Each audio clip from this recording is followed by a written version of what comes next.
out on telling people information that lots of folks that would rather they not know, and among them are folks who are supporting gun control schemes. And we wanted people to understand the downside of gun control, the side of gun control you never hear about on the 6 o'clock news. And to bring all this information together over the years and be able to put it into a visual presentation was not only a fascinating experience, but I think we finally have put the right package together to help people see that how evil gun control is.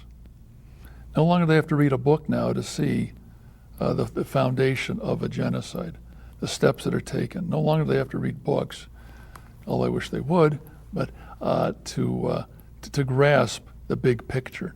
It's all here now. It's within the film. I think this documentary has the potential to save lots of lives. And it may only be about an hour long, but it's an hour that can change the course of human civilization, in my opinion.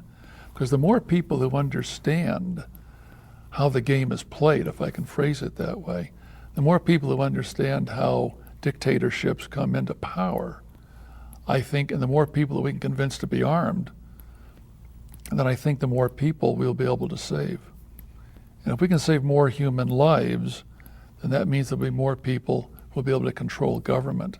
Never again will people fear their government. And that's a key to preventing future genocides. I'm hoping that people who decide to watch this film are those that are concerned about the preservation of life. People who realize that they are their own first line of self-defense, people who do not want to be victims by an oppressive government, people who are opposed to police states, dictatorships, tyrannies, people who really care about their families. I hope that people who already believe in gun ownership will watch this documentary so that they can tell others about the evils of gun control schemes. They can help others understand how horrors happen to people who are defenseless. Well, my goal for the people who see this film is to help them have the knowledge, the information of the history of gun control and how it has been so horrible and how it has brought about so many tyrannies and police states and dictatorships and, of course, genocide. And I think that people need to think about how horrible these situations have been. And I ask people to imagine a world that is free from genocide. And imagine a world that because there is no gun control, there is no death by government. You know, producing this documentary had some high points and some low points. And one of the most disheartening areas was dealing with so-called humanitarian groups. They always go to the public and say, gee, we want to help save lives, send us money. And when we went to one of these large humanitarian groups, the United Nations, and asked to use some of their photographs of Rwanda and Uganda, they initially said yes, but then they realized that we were opposed to gun control, and they made it very clear they would not work with us because we believe in the preservation of firearms ownership.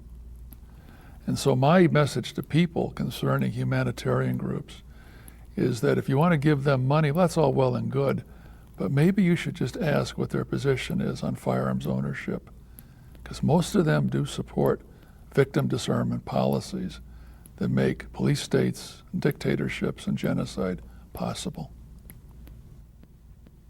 Well, I think there's a very clear message in this film for American military personnel, and it's a message that they unfortunately don't get in high school before they go into service.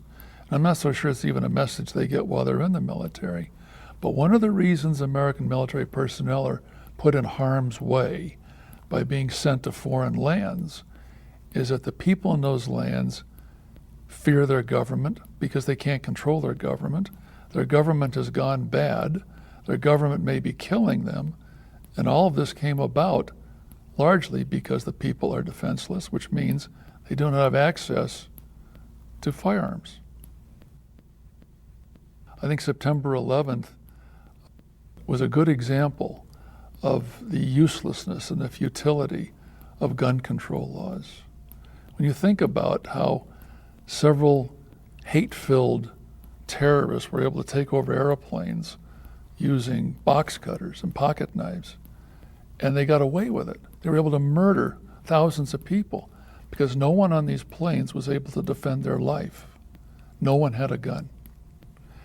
And I think that this is a lesson that is not being learned in America or throughout the world. If you want to stop criminals, you have to speak to criminals in a language they understand. And if they want to be violent against you, then you have to use violence against them. And I think that governments do get scared. And it's dangerous for people because when governments get scared, they do scary things. And that's what we have seen time and time again throughout history. The communists were afraid of the people. The Nazis were afraid of the people. Every dictator, every police state, every tyranny fears the people. And so people should always be very fearful of government. There's a saying, that an armed society is a polite society. I grew up in an armed society in the Arizona desert, and it was very polite. And so there's a lot of truth to that expression. And I think that America would be a lower crime country, if I can put it that way, that the people in America would be safer if they were able to defend themselves.